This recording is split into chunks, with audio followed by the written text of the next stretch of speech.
Good afternoon, everyone. My name is Sherry Howland, and I am the Galapagos Program Director for Wildland Adventures. And I'm very glad that you're all joining us today for a brief tour of what we think is going to be a really exciting and fun and valuable trip for our wild adventurers. Why the Galapagos? Well, I'm assuming most of you already sort of have an idea of why the Galapagos because you have in the past requested information about this program. But just a brief run through of what makes the Galapagos Islands really so special and so spectacular. First and foremost, of course, the wildlife. The wildlife so tame that you literally have to step over them. They do not have any fear of people. And this is not a trick photo. It's not anything unusual. This is a pup, a sea lion pup.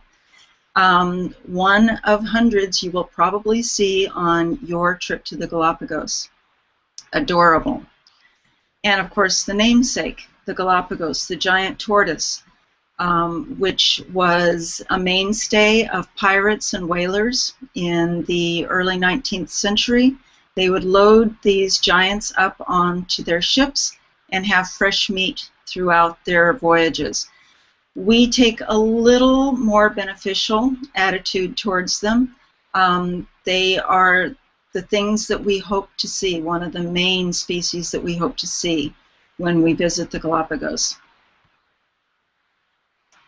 And of course the boobies, the blue-footed in this particular instance, but there are 3 species of these birds along with hundreds of other species of birds, and you are likely to see at least 2, maybe 3 on your trip.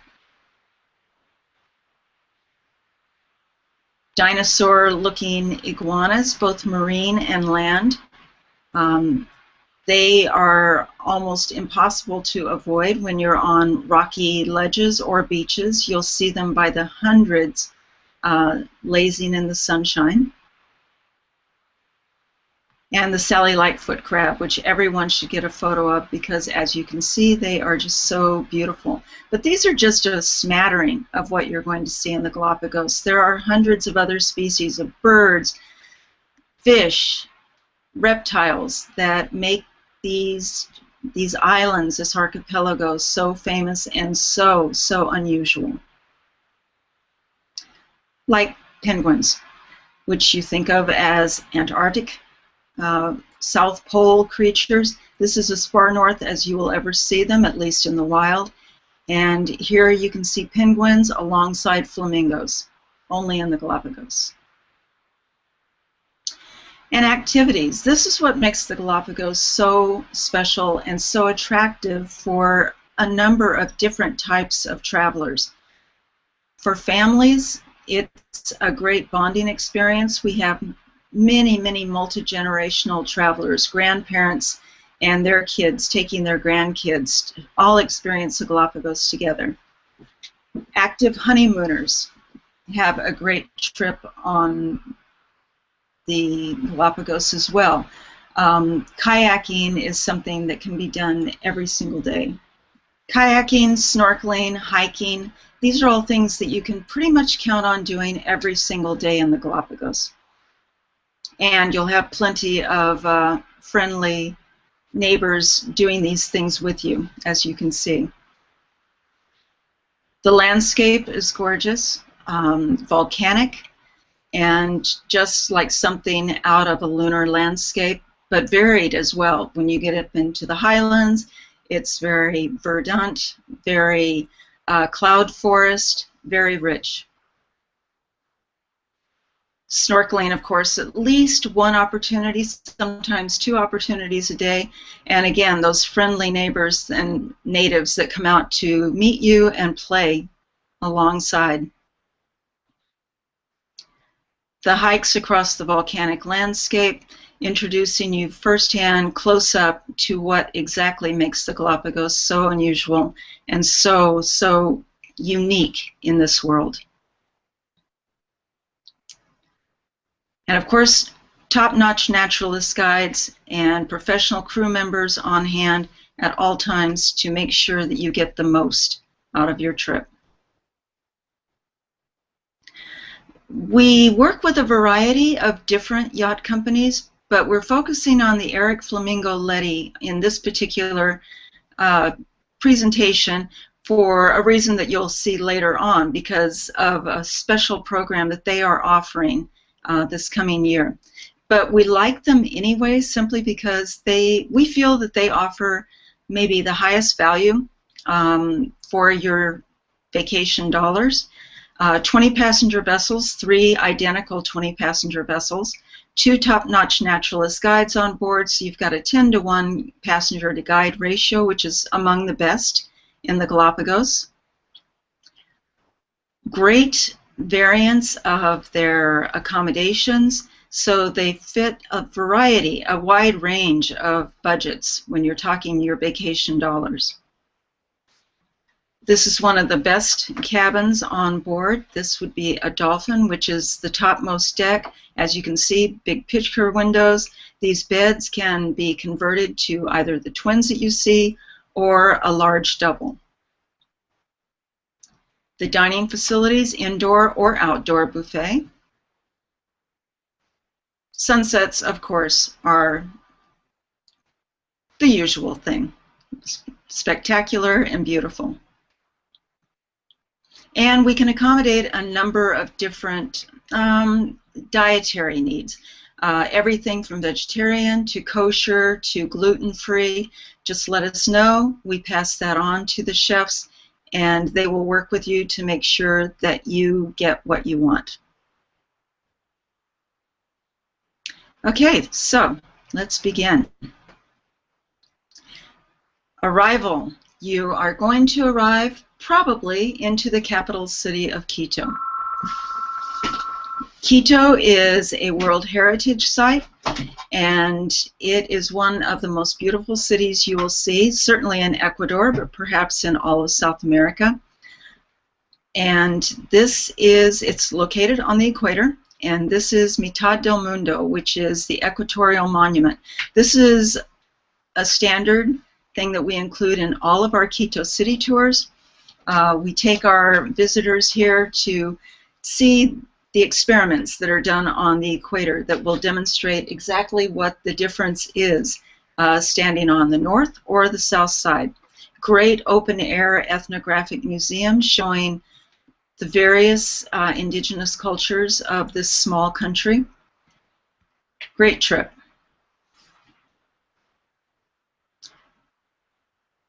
So you come into the Galapagos on day 3. You spend the first couple of days in Quito. You come into the Galapagos on day 3.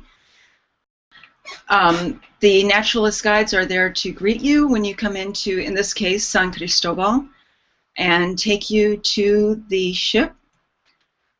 You'll have a mandatory safety drill, because you do need to know where your life vests are at all times and where the safety boats are.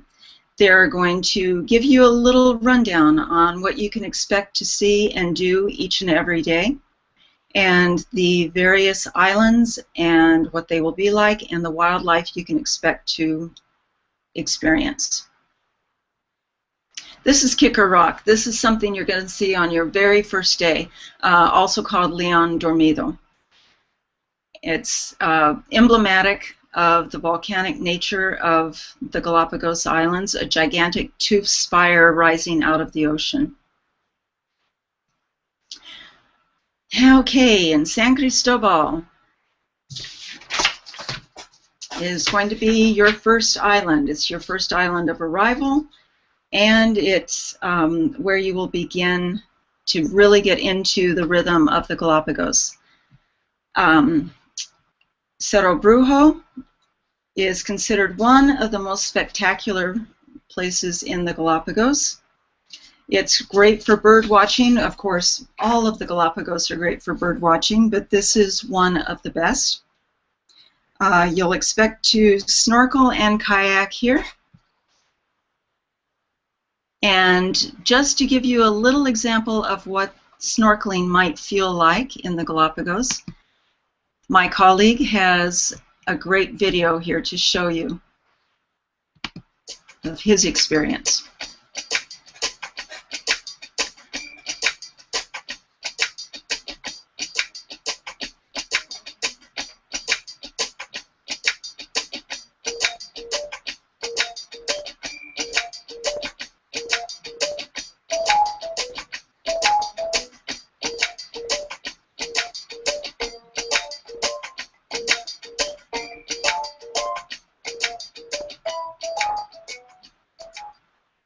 Wouldn't you like to do that? Wouldn't you like to be snorkeling with sea lions?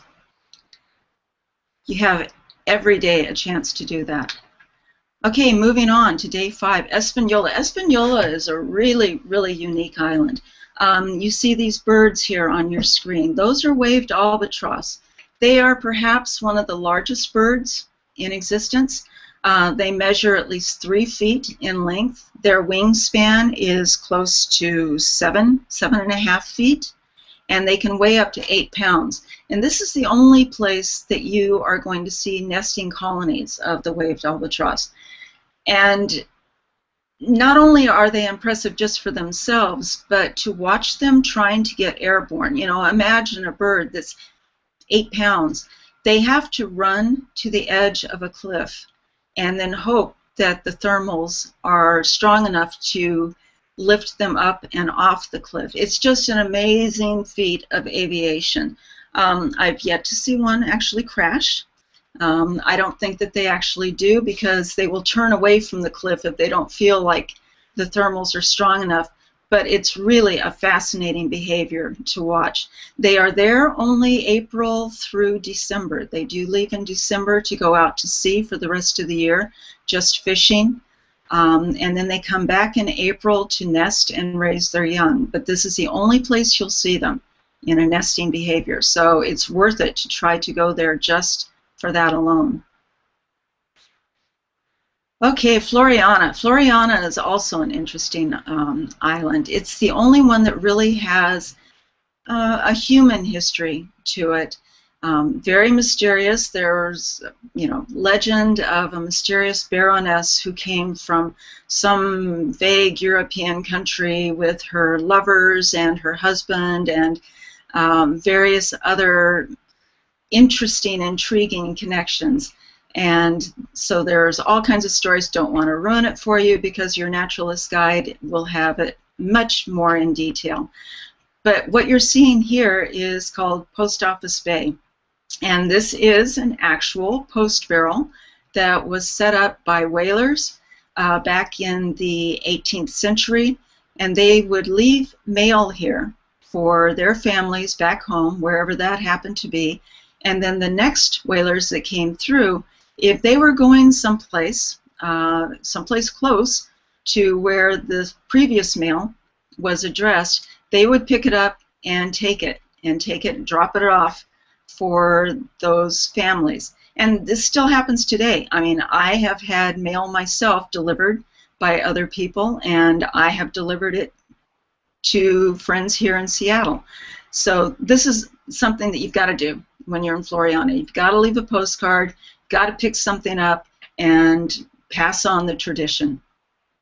Floriana is, I mean, it's more than just human history as well, too. It is a great place for seeing the greater flamingos, for, again, great birding life, and great snorkeling. This is where you'll find Devil's Crown and Champion, a sunken crater with fish, coral, beautiful, beautiful arrays of tropical fish, and just great all-around place to visit. Okay, this brings us on day 7 to the whole reason for this particular presentation. The Ecology Project International, which is an organization that works in various places all around the world, but they have a program in the Galapagos which is very near and dear to our hearts, as well as that of the operators of the Eric Flamingo-Letta Yacht Company. When they came to the Galapagos, they realized that there was a major disconnect in what the migrant population, the local population in the Galapagos, was feeling and understanding about their surroundings. They came there because it was good money to work there in the tourist trade. But the kids being raised there didn't really have a good sense of their surroundings. What makes the Galapagos so spectacular? So Ecology Project International decided to bring together the local Galapagos teenage population in schools there with volunteer teens from other countries. Usually English-speaking. United States is a big part of their programs, but they bring together, 12 instructors bring together 50 volunteers in a project, and they do various research projects. They will do research on the tortoises at the breeding center in Puerto Ayora on Santa Cruz Island, or they will go out into the field and do eradication of invasive species, meaning vegetation basically, but trying to make it safer and better conditions for the native vegetation to keep growing so that the wildlife that is dependent on that vegetation can continue to thrive.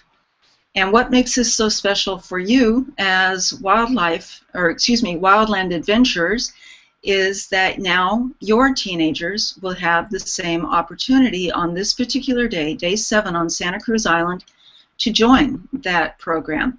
You can work side by side with the international volunteers, with the local volunteers, the local Galapagos kids that are doing this research and learning more about their island. I mean, if I were a kid, I would be hounding my parents to take me on this trip, because I think it's just such a great opportunity to get out, do something hands-on, something that is real and has lasting impact. You're going to leave the Galapagos better than when the day before you were there. So I really encourage that we have 6 different departures beginning in March, but monthly from there on into August. And there's 1 departure a month. So I welcome any calls about this. I would love to get a lot of wildland families on this trip so that you can participate in this great project. It's a lifetime, once in a lifetime opportunity to really learn, and to really learn what it's like for those local kids living in the Galapagos, what their days are like, because you'll have lunch with them, you'll take a tour of Puerto Ayora with them, and see what their lives are like. It's a great experience in multiculturalism as well as wildlife studies. So I really, really hope that you'll seriously consider joining us for this project. And there's your friendly giant Galapagos tortoise up close and personal. Bartolome, the next day. I think when most people think about the Galapagos Islands, this is the scene that they have in their minds. This gigantic spire rising out of a turquoise lagoon, and this is just a great opportunity to see up close the volcanic origins of the Galapagos Islands, because it is one of the youngest islands, and its origins are very, very obvious. You've got splatter cones, you've got just this rust red volcanic soil that's left over. Vegetation is starting to come back, as you can see in this photo, but it really, really does show you what created the Galapagos Islands. And you see that beautiful cove there. Great snorkeling out of that cove. Tropical fish alongside penguins. This is one of the best places in the Galapagos to actually snorkel, right alongside penguins, like these little flying underwater torpedoes that just zip past your snorkeling mask. Great, great experience. Beautiful setting. South Plaza Island is Mostly South Plaza I find to be intriguing for its vegetation. I mean, you do have giant land iguanas as well, but you have these enormous cacti forests, I should say, and Palo Santo trees with their fragrant sap. It's an uplift, a geological uplift, which means that it just rose out of the ocean bed after some sort of cataclysmic event, an earthquake, volcanic eruption, what have you. And you really can see embedded in the landscape the remains of, sea fossils, shells, that sort of thing. So the nature of this island is really, really up close and personal. You get a very, very definite sense of where you are, your location, and what created these islands.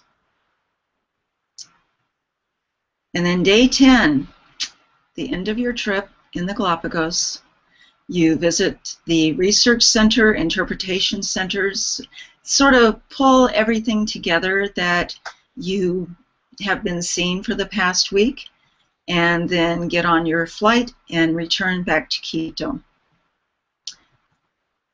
Once back into Quito, we invite you to consider extending your adventure. Ecuador is basically the size of Nevada. It's a small, small country. When I say to a lot of my travelers, well, that's about 2 hours from Quito, it starts feeling redundant and repetitious, and I sometimes think that they think that I'm just making it up, but everything really is like around 2 hours from Quito. It's very centrally located. You can go to one of the most amazing rainforests, the Yasuni Reserve, which is just immensely rich in biodiversity and animal life.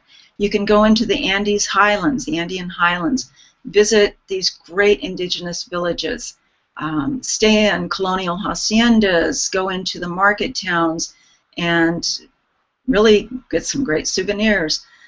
Go horseback riding, go biking, go hiking, climb a volcano. It's all right there. You can go into the cloud forest, where there are hundreds of bird species, over 20, 30 hummingbird species alone. It's all right there. So while the Galapagos is certainly the prime motivator to come visit this country, I think you will find that Ecuador has so much more to offer. And if you've got the time and the curiosity, I would love to talk to you about extending your trip and seeing even more. And I want to thank you. Thank you very much for joining us. It's been a blast. If you've got any questions, please call us, 800-345-4453. Drop a line at sherry@wildland.com. I'd love to talk to you, and I really hope you'll consider joining us on this trip. Thanks a lot.